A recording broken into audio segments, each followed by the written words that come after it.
7934 വേക്കൻസികളുമായി നമ്മൾ എല്ലാവരും കാത്തിരുന്ന RRB junior engineer exam notification വന്നു. മുൻവർഷങ്ങളിലെ റെയിൽവേ എക്സാമുകളിൽ മികച്ച വിജയികളെ സൃഷ്ടിച്ച ടെക് PSC ഈ വർഷവും RRB JEE തീവ്ര പരിശീലന ഓൺലൈൻ ക്ലാസുകൾ ആരംഭിച്ചിരിക്കുന്നു. കേരളത്തിലെ തന്നെ മികച്ചതും പരിചയസമ്പന്നരുമായ അധ്യാപകർ നയിക്കുന്ന തീവ്ര പരിശീലന ഓൺലൈൻ ക്ലാസുകൾ, എക്സാം തീയതി വരെയും നീണ്ടു നിൽക്കുന്ന ലൈവ് ക്ലാസുകളും റെക്കോർഡഡ് ക്ലാസുകളും നിങ്ങൾക്ക് ലഭിക്കും.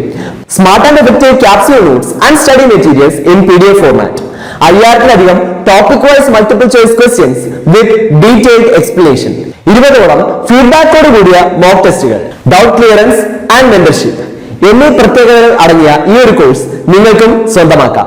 നോൺ ടെക്നിക്കൽ പോർഷൻസ് മാത്രം പ്രിപ്പയർ ചെയ്യുന്നവർക്ക് വെറും 1999 രൂപയ്ക്കും, ടെക്നിക്കൽ പോർഷൻ മാത്രം പ്രിപ്പയർ ചെയ്യുന്നവർക്കായി വെറും 3999 രൂപയ്ക്കും, technical and non technical portions ഒരുമിച്ച് പ്രിപ്പയർ ചെയ്യുന്നവർക്ക് വെറും 4999 രൂപയ്ക്കും ഈ ഒരു കോഴ്സ് സ്വന്തമാക്കാം.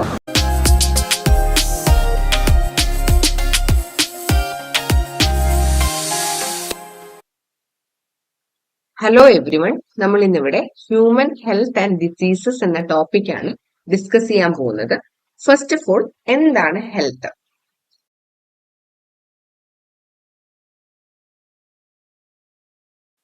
ഒരു പേഴ്സൺ ഹെൽത്തി ആണ് എന്ന് നമ്മൾ പറയണമെങ്കിൽ കംപ്ലീറ്റ് ആയിട്ട് ആ ഒരു പേഴ്സൺ ഒരു അസുഖവും ഇല്ലാത്ത ഒരു അവസ്ഥയെ നമുക്ക് ഹെൽത്തി ആണ്, ആ ഒരു പേഴ്സൺ കംപ്ലീറ്റ്ലി ഹെൽത്തി ആണ് നമുക്ക് ഒരിക്കലും പറയാൻ പറ്റത്തില്ല. ഹെൽത്ത് എന്ന് പറയുമ്പോൾ എന്താണ്? കംപ്ലീറ്റ് ആയിട്ടുള്ള physically, mentally and socially okay ആയിട്ടുള്ള ഒരു സ്റ്റേറ്റിനെയാണ് നമ്മൾ കംപ്ലീറ്റ് ഹെൽത്ത് എന്ന് പറയുന്നത്. ഹെൽത്തിനെ പല ഫാക്ടേഴ്സ് അഫക്ട് ചെയ്യാൻ സാധ്യതയുണ്ട്. ഫസ്റ്റ് വൺ എന്ന് പറയുന്നത് ജനറ്റിക് ഡിസോർഡേഴ്സ്. ജനറ്റിക് ഡിസോർഡേഴ്സ് എന്ന് പറയുമ്പോൾ കുട്ടികളിൽ ഉണ്ടാകുന്ന ഡെഫിഷ്യൻസി അല്ലെങ്കിൽ ഡിഫക്ട്സ്, അതായത് പാരന്റ്സിൽ നിന്ന് ഓഫ്സ്പ്രിങ്ങിലോട്ട് ഇൻഹെറിറ്റ് ചെയ്യുന്നതാണ് ബൈ ബർത്ത്. ഇനി അടുത്തത് ഇൻഫെക്ഷൻസ് കാരണം നമ്മുടെ ഹെൽത്തിനെ അഫക്റ്റ് ആവാം. ദെൻ പലതരത്തിലുള്ള ലൈഫ് സ്റ്റൈൽ ഡിസീസസ് ഉണ്ടാകാം. ലൈഫ് സ്റ്റൈൽ ഡിസീസസ് മെയിൻലി എങ്ങനെയാണ്? നമ്മുടെ ആഹാര രീതിയൊക്കെ ഡിപ്പെൻഡ് ചെയ്യുന്നു. ഇനി അടുത്തത് ടൈപ്സ് ഓഫ് ഡിസീസസ് ആണ്. ടൈപ്സ് ഓഫ് ഡിസീസസ് എന്ന് പറയുമ്പോൾ, ഡിസീസ് എന്ന് പറയുന്നത് എന്താണ്? നമ്മുടെ ബോഡിയിൽ എന്തെങ്കിലും ഒരു organ, one or more organ അല്ലെങ്കിൽ ഓർഗൻ സിസ്റ്റത്തിന് അഡ്വേഴ്സ് ആയിട്ട് അഫക്ട് ചെയ്യുമ്പോഴാണ് നമ്മൾ ഡിസീസ് എന്ന് പറയുന്നത്. നമുക്ക് ബോഡിയിൽ എന്തെങ്കിലും ഒരു ഡിസീസ് വന്നാൽ അതെന്താണ്? പലതരത്തിലുള്ള സൈൻസ് അല്ലെങ്കിൽ സിംറ്റംസ് ഉണ്ടാക്കും. അപ്പൊ നമ്മൾ അതാണ് ഒരു ഹെൽത്തി അല്ലാത്തൊരു സ്റ്റേറ്റ് എന്ന് പറയുന്നത്. ഡിസീസസിനെ നമുക്ക് മെയിൻലി രണ്ടായിട്ട് ക്ലാസിഫൈ ചെയ്യാം. ഇൻഫെക്ഷ്യസ് ഡിസീസസ് ഉണ്ട്, നോൺ ഇൻഫെക്ഷ്യസ് ഡിസീസസ് ഉണ്ട്. ഇൻഫെക്ഷ്യസ് ഡിസീസസ് എന്ന് പറയുന്നത് നമുക്ക് ഒരു വ്യക്തിയിൽ നിന്ന് മറ്റൊരു വ്യക്തിയിലോട്ട് ഈസി ആയിട്ട് ട്രാൻസ്മിറ്റ് ആവുന്ന ഡിസീസസിനെയാണ് നമ്മൾ എന്ത് പറയുന്നത്? ഇൻഫെക്ഷ്യസ് ഡിസീസസ് എന്ന് പറയുന്നത്. ടൈഫോയിഡ്, ന്യൂമോണിയ, എയ്ഡ്സ് ഇതെല്ലാം എന്താണ്? ഇൻഫെക്ഷ്യസ് ഡിസീസസിന് എക്സാമ്പിൾ ആണ്. ഇനി അടുത്തത് നോൺ ഇൻഫെക്ഷ്യസ് ഡിസീസസ്. അപ്പൊ നോൺ ഇൻഫെക്ഷ്യസ് ഡിസീസസ് എന്ന് പറയുമ്പോൾ എന്താണ്? ഒരു വ്യക്തിയിൽ നിന്ന് മറ്റൊരു വ്യക്തിയിലോട്ട് എളുപ്പത്തിന് സ്പ്രെഡ് ആവാത്ത ടൈപ്പ് ഓഫ് ഡിസീസസിനെയാണ് നമ്മൾ എന്താണ്? Non infectious diseases. അതായത് ഒരു പേഴ്സണിൽ നിന്ന് മറ്റൊരു പേഴ്സണിലോട്ട് ട്രാൻസ്മിറ്റ് ആവാത്ത ഡിസീസിനെയാണ് നമ്മൾ നോൺ ഇൻഫെക്ഷ്യസ് ഡിസീസസ് എന്ന് പറയുന്നത്. അപ്പൊ ക്യാൻസർ, ആർത്രൈറ്റിസ് ഇതൊക്കെ എന്താണ്? നോൺ ഇൻഫെക്ഷ്യസ് ഡിസീസസിന് എക്സാമ്പിൾ ആണ്. ഇനി common diseases in humans. Human ബീങ്സിൽ പലതരത്തിലുള്ള ഡിസീസസ് ഉണ്ടാകാറുണ്ട്. അപ്പം ഈ ഡിസീസ് കോസിങ് ഓർഗാനിസത്തിന് പറയുന്ന പേരാണെന്ത്? പാത്തജൻസ് എന്ന് പറയും. അപ്പൊ ഈ ഒരു പലതരത്തിലുള്ള ഡിസീസസ്, ആ ഡിസീസസിന്റെ കാരണക്കാരാരാണ്? ഏത് ഓർഗാനിസംസ് കാരണമാണ് ആ ഒരു ഡിസീസസ് ഉണ്ടാകുന്നത്? അതിന്റെ സിംറ്റംസ് എന്തൊക്കെയാണ്? അതെങ്ങനെയാണ് വൺ പേഴ്സണിൽ നിന്ന് അനദർ പേഴ്സണിലോട്ട് ട്രാൻസ്മിറ്റഡ് ആവുന്നത്? അതൊക്കെയാണ് നമ്മൾ ഇനി ഡിസ്കസ് ചെയ്യാൻ പോകുന്നത്. ആദ്യമായിട്ട് നോക്കുന്നത് ടൈഫോയിഡ് ഫീവർ ആണ്. അപ്പൊ ടൈഫോയിഡ് ഫീവർ ഉണ്ടാവാനുള്ള കാരണക്കാരനായ ഓർഗാനിസംസ് ഏതാണ്? സാൽമനല്ല ടൈഫി ആണ്. സാൽമനല്ല ടൈഫി എന്ന് പറയുന്നത് എന്താണ്? ഒരു പാത്തോജനിക് ബാക്ടീരിയാസ് ആണ്. അതാണ് ടൈഫോയിഡ് ഉണ്ടാക്കുന്നത്. ഈ പാത്തജൻസ് നമ്മുടെ ഹ്യൂമൻ ബോഡിയിലെ സ്മോൾ ഇൻറ്റസ്റ്റൈനിലായിരിക്കും എൻറ്റർ ചെയ്യുന്നത്. അത് എങ്ങനെയാണ്? നമ്മൾ കൺസ്യൂം ചെയ്യുന്ന കണ്ടാമിനേറ്റഡ് ഫുഡ് അല്ലെങ്കിൽ വാട്ടർ വഴിയാണ് നമ്മുടെ ബോഡിയിലേക്ക് എത്തുന്നത്. ഈ ഒരു ടൈഫോയിഡ് ഫീവറിന്റെ അവസ്ഥ എന്ന് പറയുന്നത് ഹൈ ഫീവർ കണ്ടീഷൻ ആണ്. അതായത് അബൌട്ട് 39 to 40 ഡിഗ്രി സെൽഷ്യസ് ആയിരിക്കും. നമുക്ക് നല്ല വയറുവേദന, മലബന്ധം, തലവേദന, ലോസ് ഓഫ് അപ്പറ്റൈറ്റ്, നമുക്ക് ഫുഡ് കഴിക്കാൻ തോന്നും, പക്ഷെ എന്താണ്? ഒരു വിശപ്പില്ലായ്മ പോലത്തെ അവസ്ഥ. ഇതൊക്കെയാണ് എന്ത്? ടൈഫോയിഡ് ഫീവറിന്റെ കോമൺ ആയിട്ടുള്ള സിംറ്റംസ് എന്ന് പറയുന്നത്. അഡ്വേഴ്സ് കണ്ടീഷനിൽ, വേഴ്സ്റ്റ് സിറ്റുവേഷനിൽ എങ്ങനെയായിരിക്കും? ഇൻഡസ്റ്റൈനൽ പെർഫറേഷൻസ് ഉണ്ടാകാം. ചെറിയ ചെറിയ ഓട്ടകൾ ഉണ്ടാവും ഇൻഡസ്ട്രീൻസിൽ. അത് എന്താണ് ഡെത്തിന് കാരണം വരെ ആകാം സിവിയർ കേസസിൽ. നമുക്ക് ഒരു വ്യക്തിയിൽ ടൈഫോയിഡ് ഉണ്ടോ എന്ന് കൺഫേം ചെയ്യാൻ വേണ്ടിയിട്ട് യൂസ് ചെയ്യുന്ന ടെസ്റ്റ് ആണ്, കോമൺ ആയിട്ട് യൂസ് ചെയ്യുന്ന ടെസ്റ്റ് ആണ് എന്ത് വൈഡൽ ടെസ്റ്റ് എന്ന് പറയുന്നത്. ഇനി അടുത്തത് നിമോണിയ ആണ്. നിമോണിയ എന്ന് പറയുന്നത് നമ്മുടെ ഹ്യൂമൻ ബോഡിയിൽ ന്യൂമോണിയ ഉണ്ടാക്കുന്ന ഓർഗാനിസംസ് ആണ് എന്ത് സ്ട്രെപ്റ്റോകോക്കസ് ന്യൂമോണിയെ അല്ലെങ്കിൽ എന്താണ് ഹെമോഫിലസ് ഇൻഫ്ലുവൻസ. ഇതാണ് എന്ത് ഹ്യൂമൻ ബോഡിയിൽ ന്യൂമോണിയ ഉണ്ടാകാൻ. ഈ ന്യൂമോണിയ നമ്മുടെ ഹ്യൂമൻ ബോഡിയിലെ ആൽവിയോളയാണ് ഇൻഫെക്ട് ചെയ്യുന്നത്. Alveoli is A part of lungs. അതാണ് ന്യൂമോണിയ അഫക്റ്റഡ് ആകുന്നത്. ഈ ന്യൂമോണിയ ഇൻഫെക്ഷൻ ഉണ്ടാകുന്ന സമയത്ത് നമ്മുടെ ആൽവിയോളയില് ഈ ഒരു ബാക്ടീരിയാസ് ഇങ്ങനെ എന്താണ് റീപ്രൊഡ്യൂസ് ചെയ്ത് ഒരുപാട് ബാക്ടീരിയാസ് ആവും. അപ്പൊ ആ ഒരു ആൽവിയോളെ റീജിയൻ ഫ്ലൂയിഡ് ഫിൽഡ് ആവും. അത് നമുക്ക് സിവിയർ ആയിട്ടുള്ള റെസ്പിറേഷൻ പ്രോബ്ലംസിന് കാരണമാകും. ഈ ന്യൂമോണിയയുടെ കോമൺ ആയിട്ടുള്ള സിംറ്റംസ് എന്ന് പറയുമ്പോൾ എന്താണ് പനി, വിറയൽ, കഫക്കെട്ട്, തൊണ്ടവേദന, തലവേദന, ഇതൊക്കെയാണ് എന്ത് ന്യൂമോണിയയുടെ കോമൺ ആയിട്ടുള്ള സിംറ്റംസ് എന്ന് പറയുന്നത്. വേഴ്സ്റ്റ് കേസിൽ എന്താണ് നമ്മുടെ ലിപ്സ്, ഫിംഗേഴ്സ്, നെയില് ഒക്കെ എന്താവും ഗ്രേ അല്ലെങ്കിൽ ബ്ലൂയിഷ് കളർ ആവും. ഒരു ഹെൽത്തി ആയിട്ടുള്ള പേഴ്സൺ ഈ ഒരു അസുഖം ഉണ്ടാകുന്ന എങ്ങനെയാണ്, ഒരു ഹെൽത്തി ആയിട്ടുള്ള പേഴ്സണിലോട്ട് ഇത് സ്പ്രെഡ് ആവുന്ന എങ്ങനെയാണെന്ന് ചോദിച്ചാൽ അഫക്റ്റഡ് പേഴ്സൺ അല്ലെങ്കിൽ ഇൻഫെക്റ്റഡ് പേഴ്സൺ കഫ് അല്ലെങ്കിൽ സ്നീസ് ചെയ്യുന്ന സമയത്ത് അവരുടെ ഡ്രോപ്ലെറ്റ്സ് തെറിച്ച് വീഴുകയോ അവരുടെ ഉട്ടൻസിൽസ് ഷെയർ ചെയ്യുകയോ ചെയ്യുമ്പോഴാണ് എന്ത് ഈ ഒരു അസുഖം സ്പ്രെഡ് ആകുന്നത്. ഇനി അടുത്തത് കോമൺ കോൾഡ് ആണ്. ഹ്യൂമൻ ബീങ്സിൽ കോമൺ കോൾഡ് ഉണ്ടാകും. കോമൺ കോൾഡ് എന്ന് പറയുന്നത് മോസ്റ്റ് കോമൺ ഇൻഫെക്ഷ്യസ് ഡിസീസസ് ആണ് അല്ലെ. കോമൺ കോൾഡ് ഉണ്ടാവുന്ന വൈറസ് ആണ് റയനോ വൈറസ് കാരണമാണ് എന്ത് കോമൺ കോൾഡ് ഉണ്ടാവുന്നത്. അത് നമ്മുടെ ഹ്യൂമൻ ബീങ്സിന്റെ നോസിനെയും റെസ്പിറേറ്ററി പാസേജിനെയാണ് അഫക്ട് ചെയ്യുന്നത്. ലങ്സിനെ അല്ല, നോസിനെയും റെസ്പിറേറ്ററി പാസേജിനെയാണ്. ഒരു കോമൺ കോൾഡിന് കോമൺ ആയിട്ടുള്ള സിംറ്റംസ് എന്തൊക്കെയാണെന്ന് ചോദിച്ചാൽ മൂക്കടപ്പ്, പിന്നെ എന്താണ് ജലദോഷം, തൊണ്ടവേദന, തലവേദന, ഭയങ്കര ടയേർഡ്നെസ്. ഇത് യൂഷ്വലി 3 മുതൽ 7 ദിവസം വരെ കാണും. നമ്മുടെ ഇത് ഒരു പേഴ്സണിൽ നിന്ന് മറ്റൊരു പേഴ്സണിലോട്ട് സ്പ്രെഡ് ആവുന്ന എങ്ങനെയാണെന്ന് ചോദിച്ചാൽ ഇൻഫെക്റ്റഡ് പേഴ്സൺ കഫ് അല്ലെങ്കിൽ സ്നീസ് ചെയ്യുന്ന സമയത്ത് ആ ഒരു ഡ്രോപ്ലെറ്റ്സ് തെറിച്ച് വീഴുകയോ അവരുടെ കണ്ടാമിനേറ്റഡ് ആയിട്ടുള്ള ഒബ്ജക്ട്സ് നമ്മൾ ഉപയോഗിക്കുകയോ ചെയ്യുകയാണെങ്കിൽ എന്ത് ഈ ഒരു ഡിസീസസ് ട്രാൻസ്മിറ്റഡ് ആവും. ഇനി അടുത്തത് മലേറിയ ആണ്. മലേറിയ എന്ന് പറയുന്നത് മലേറിയ എന്ന ഡിസീസ് സ്പ്രെഡ് ചെയ്യുന്നത് ആരാണ്? ഡിസീസസ് ഉണ്ടാക്കുന്ന ഓർഗാനിസംസ് ആണ്. പ്ലാസ്മോഡിയം എന്ന് പറയുന്നത്. പ്ലാസ്മോഡിയം എന്ന് പറയുന്നത് പ്രോട്ടസോവകളാണ്. ഡിഫറെന്റ് സ്പീഷീസ് ഓഫ് പ്ലാസ്മോഡിയം കാരണം നമുക്ക് മലേറിയ ഉണ്ടാവും. Plasmodium vivax, plasmodium malaria, plasmodium falciparum. ഇതെല്ലാം എന്തിന് കാരണക്കാരാണ്? മലേറിയക്ക് കാരണക്കാരനാണ്. പക്ഷെ ഇതിൽ ഏറ്റവും മാലിഗ്നന്റ് ആയിട്ടുള്ള മലേറിയ, ഏറ്റവും സിവിയർ ആയിട്ടുള്ള മലേറിയ പരത്തുന്നത് ആരാണ്? പരത്തുന്ന പ്രോട്ടസോവകളാണ്. പ്ലാസ്മോഡിയം ഫാൽസിപ്പറം അതെന്ന് പറയുന്നത് മോസ്റ്റ് സീരിയസ് കേസാണ്. ഇനി അടുത്തത് സർ റൊണാൾഡ് റോസിന് 1902 സർ റൊണാൾഡ് റോസ് എന്ന് പറയുന്നത് എന്താണ്? ആദ്യത്തെ ബ്രിട്ടീഷ് പേഴ്സൺ ആണ്. നൊബേൽ പ്രൈസ് കിട്ടിയ ആദ്യത്തെ ബ്രിട്ടീഷ് പേഴ്സൺ ആണ്.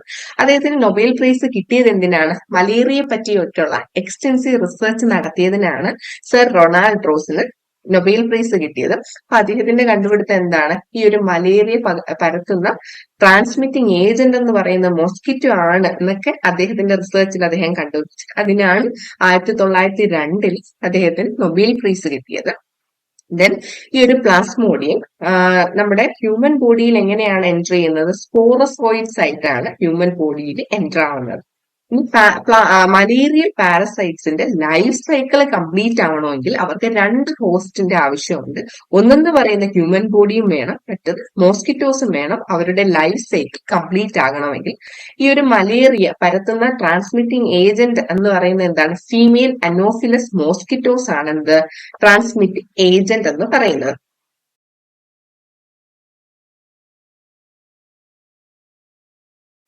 ഇനി ഈ ഒരു പാരസൈറ്റ്സ് നമ്മുടെ ഹ്യൂമൻ ബോഡിയിൽ എൻ്റർ ആയി കഴിഞ്ഞാൽ ഇനിഷ്യലി അവർ എന്ത് ചെയ്യും?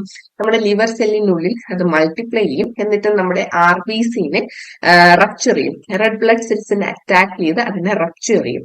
ഈ റെഡ് ബ്ലഡ് സെൽസിനെ അറ്റാക്ക് ചെയ്ത് റപ്ചർ ചെയ്യുന്ന സമയത്ത് ഈ പാരസൈറ്റുകൾ ഒരു ടോക്സിക് സബ്സ്റ്റൻസ് അവിടെ റിലീസ് ചെയ്യും. ആ ടോക്സിക് സബ്സ്റ്റൻസിന് പറയുന്ന പേരാണ് ഹീമോസോയിൻ എന്ന് പറയും. അതാണ് നമുക്ക് പനി ഉണ്ടാവുമ്പോൾ ഭയങ്കര വിറയലുണ്ടാവത്തില്ല, അതിനൊക്കെ കാരണക്കാരൻ. അത് നമുക്ക് നമ്മുടെ ബോഡിയിൽ ഒരു 3 മുതൽ 4 ദിവസം വരെ ഈ ഒരു വിറയലൊക്കെ ഉണ്ടായിരിക്കും. ഇനി അടുത്തത് അമീബിയാസിസ് അല്ലെങ്കിൽ അമീബിക് ഡിസെൻട്രി എന്ന് പറയും. ഈ അമീബിയാസിസ് അല്ലെങ്കിൽ അമീബിക് ഡിസെൻട്രി ഉണ്ടാക്കുന്ന ഓർഗാനിസം ആണ് എന്ത്? Entamoeba histolytica. എൻറ്റമീബ ഹിസ്റ്റോളിറ്റിക്ക അതൊരു പ്രോട്ടോസോവയാണ്. നമ്മുടെ ഹ്യൂമൻ ബോഡിയിലെ ലാർജ് ഇൻറ്റസ്റ്റൈനിലാണ് അഫക്ട് ചെയ്യുന്നത്. അപ്പൊ അമീബിയാസിന്റെ മെയിൻ ആയിട്ടുള്ള സിംറ്റംസ് എന്തൊക്കെയാണ്? മലബന്ധം, അബ്ഡോമിനൽ പെയിൻ, ക്രാംസ്, പിന്നെ നമ്മൾ സ്റ്റൂൾസിൽ എന്തുണ്ടായിരിക്കും? എക്സസൈറ്റ് മ്യൂക്കസ് കണ്ടന്റ് ഉണ്ടായിരിക്കും, അല്ലെങ്കിൽ ബ്ലഡ് ക്ലോട്ട്സ് ഉണ്ടാവും. ഇതൊക്കെ എന്തിന്റെ സിംറ്റംസ് ആണ്? അമീബിയാസിസ് അല്ലെങ്കിൽ അമീബിക് ഡിസെൻട്രിയുടെ സിംറ്റംസ് ആണ്. അപ്പൊ ഈ ഒരു അമീബിയാസിന്റെ മെക്കാനിക്കൽ കാരിയേഴ്സ് ആരാണെന്ന് ചോദിച്ചാൽ എന്താണ്? ഹൗസ് ഫ്ലൈസ് ആണ്. ഈ ഒരു അഫക്റ്റഡ് ആയിട്ടുള്ള പേഴ്സണിന്റെ ഫീസസിൽ എന്തുണ്ടായിരിക്കും?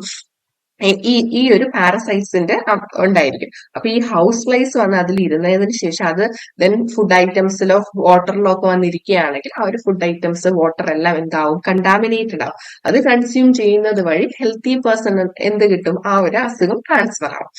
ഇനി അടുത്തത് അസ്കാരിയാസിസ് ആണ്.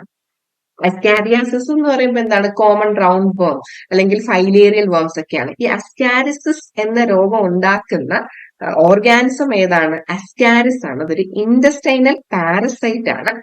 ഈ ഒരു അസുഖത്തിന്റെ മെയിൻ ആയിട്ടുള്ള സിംറ്റംസ് എന്ന് പറയുന്നത് ഇന്റേണൽ ബ്ലീഡിംഗ് ഉണ്ടാവാം, മസ്കുലാർ പെയിൻസ് ഉണ്ടാവാം, ഫീവർ, ദെൻ ഇൻഡസ്ട്രിയൽ പാക്കേജിലുള്ള ബ്ലോക്കേജ്. ഇതെല്ലാം എന്താണ്? അസ്കാരിയാസിന്റെ സിംറ്റംസ് ആണ്. ഇത് ഒരു ഹെൽത്തി പേഴ്സണിൽ നിന്ന്, ഒരു ഇൻഫെക്റ്റഡ് പേഴ്സണിൽ നിന്ന് ഒരു ഹെൽത്തി പേഴ്സണിലോട്ട് എങ്ങനെയാണ് ട്രാൻസ്മിറ്റ് ചെയ്യുന്നത്? ഇൻഫെക്റ്റഡ് ആയിട്ടുള്ള പേഴ്സണിന്റെ സ്റ്റൂളില് എന്തുണ്ടാവും? ഈ പാരസൈറ്റ്സിന്റെ എഗ് ഉണ്ടാവും. അത് ഇപ്പൊ മണ്ണിലാണ് എക്സ്ക്രീറ്റ് ചെയ്യുന്നത് അല്ലെങ്കിൽ വാട്ടറിലാണ് എക്സ്ക്രീറ്റ് ചെയ്യുന്നതെങ്കിൽ എന്തുണ്ടാവും? സോയിൽ അല്ലെങ്കിൽ വാട്ടർ അത് കണ്ടാമിനേറ്റഡ് ആവും. ആ സോയിലിൽ ഗ്രോ ചെയ്യുന്ന പ്ലാന്റ്സിനും എന്തുണ്ടാവും? അത് അഫക്റ്റഡ് ആവും. പിന്നെ ആ വാട്ടറാണ് നമ്മൾ കൺസ്യൂം ചെയ്യുന്നെങ്കിൽ അതെങ്ങനെയാവും? ഹെൽത്തി ആയിട്ടുള്ള പേഴ്സണിൽ ഡിസീസ് ഉണ്ടാകാനുള്ള കാരണമാകും.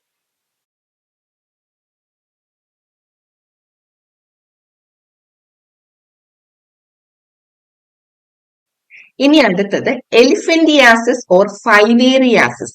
ഈ എലിഫന്റിയാസിസ് അല്ലെങ്കിൽ ഫൈലേറിയാസിസ്, മന്ത് എന്ന് പറയത്തില്ല, മന്ത് രോഗം. ഈ എലിഫന്റിയാസിസ് അല്ലെങ്കിൽ ഫൈലേറിയാസിസ് ഉണ്ടാക്കുന്ന ഓർഗാനിസം ആണ് ബുച്ചറേറിയ. അതായത് ബുച്ചറേറിയ ബാൻക്രോഫ്റ്റി ആൻഡ് ബുച്ചറേറിയ മലൈ.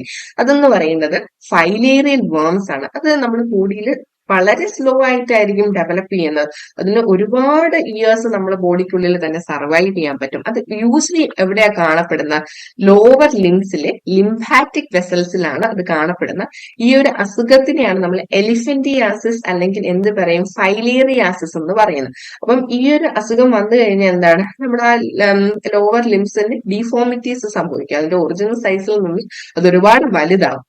അപ്പൊ ഒരു പേഴ്സണിൽ നിന്ന് മറ്റൊരു പേഴ്സണിലോട്ട് അത് സ്പ്രെഡ് ചെയ്യുന്നത് ആരാണ്? ഫീമെയിൽ മോസ്കിറ്റോസ് ആണ്. ഇവിടെ ഫീമെയിൽ ക്യൂലെക്സ് മോസ്കിറ്റോസ് ആണ് ട്രാൻസ്മിറ്റിംഗ് ഏജൻസ് എന്ന് പറയുന്നത്. ഇനി അടുത്തത് റിംഗ് വേംസ് ആണ്. ഈ റിംഗ് വേംസ് വട്ടച്ചെറി പോലെ നമ്മുടെ തലയിൽ കാണപ്പെടാറുണ്ട്. പിന്നെ കുറച്ച് ഫ്ലഷ് ഉള്ള ഹ്യൂമൻ ബോഡീസിൽ, അതായത് ഫ്ലഷ് കൂടുതലുള്ള ഹ്യൂമൻ ബോഡി പാർട്സിൽ കാണപ്പെടാറുണ്ട്. നമ്മുടെ അണ്ടർ ആംസില്, നമ്മുടെ ചീക്സില്. അപ്പം ഈ ഒരു റിംഗ് വേംസ് ഉണ്ടാകാനുള്ള ആരാണെന്ന് ചോദിച്ചാൽ ഫഞ്ചയാണ്. പലതരത്തിലുള്ള ഫഞ്ചൈസ്, അതായത് മൈക്രോസ്പോറം, ട്രൈക്കോഫൈറ്റൻ, എപ്പിഡെർമോഫൈറ്റൻ ഒക്കെയാണ് ഈ റിംഗ് വേംസിന് കാരണം എന്ന് പറയുന്നത്. അത് എങ്ങനെയാണ് നമ്മുടെ ഹ്യൂമൻ ബോഡീസ് ഇതുപോലെ ഡ്രൈ സ്കെയിലി ലെസിയൻസ് ഉണ്ടാവും നമ്മുടെ various parts of the body. അതായത് ഇത്തിരി ഫ്ലഷ് കൂടുതലുള്ള ഹ്യൂമൻ ബോഡി പാർട്സിലൊക്കെ ഇത് ഉണ്ടാകും. എന്താണ് ഈ റിംഗ് വേം ഡിസീസ്? ഇത് മെയിൻലി എങ്ങനെയാണ് ഒരു പേഴ്സണിൽ നിന്ന് മറ്റൊരു പേഴ്സണിലോട്ട് ട്രാൻസ്മിറ്റ് ആവുകയാണെന്ന് ചോദിച്ചു കഴിഞ്ഞാൽ അവരുടെ ടവൽസ്, ക്ലോത്ത് അല്ലെങ്കിൽ അവർ യൂസ് ചെയ്ത കോംബ് ഒക്കെ യൂസ് ചെയ്ത് എന്താണ് ഈ ഒരു അസുഖം ട്രാൻസ്മിറ്റ് ആവും.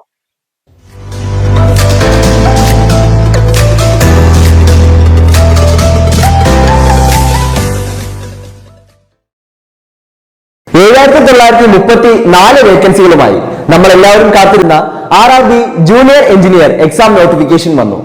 മുൻവർഷങ്ങളിലെ റെയിൽവേ എക്സാമുകളിൽ മികച്ച വിജയികളെ സൃഷ്ടിച്ച ടെക് PSC ഈ വർഷവും RRB JEE തീവ്ര പരിശീലന ഓൺലൈൻ ക്ലാസുകൾ ആരംഭിച്ചിരിക്കുന്നു. കേരളത്തിലെ തന്നെ മികച്ചതും പരിചയസമ്പന്നരുമായ അധ്യാപകർ നയിക്കുന്ന തീവ്ര പരിശീലന ഓൺലൈൻ ക്ലാസുകൾ. എക്സാം തീയതി വരെയും നീണ്ടു നിൽക്കുന്ന ലൈവ് ക്ലാസുകളും റെക്കോർഡഡ് ക്ലാസുകളും നിങ്ങൾക്ക് ലഭിക്കും. Smart and effective capsule notes and study materials in PDF format. 5000-ലധികം topic wise multiple choice questions with detailed explanation, 20ഓളം ഫീഡ്ബാക്കോട് കൂടിയ മോക്ക് ടെസ്റ്റുകൾ, ഡൗട്ട് ക്ലിയറൻസ് ആൻഡ് മെന്റർഷിപ്പ് എന്നീ പ്രത്യേകതകൾ അടങ്ങിയ ഈ ഒരു കോഴ്സ് നിങ്ങൾക്കും സ്വന്തമാക്കാം.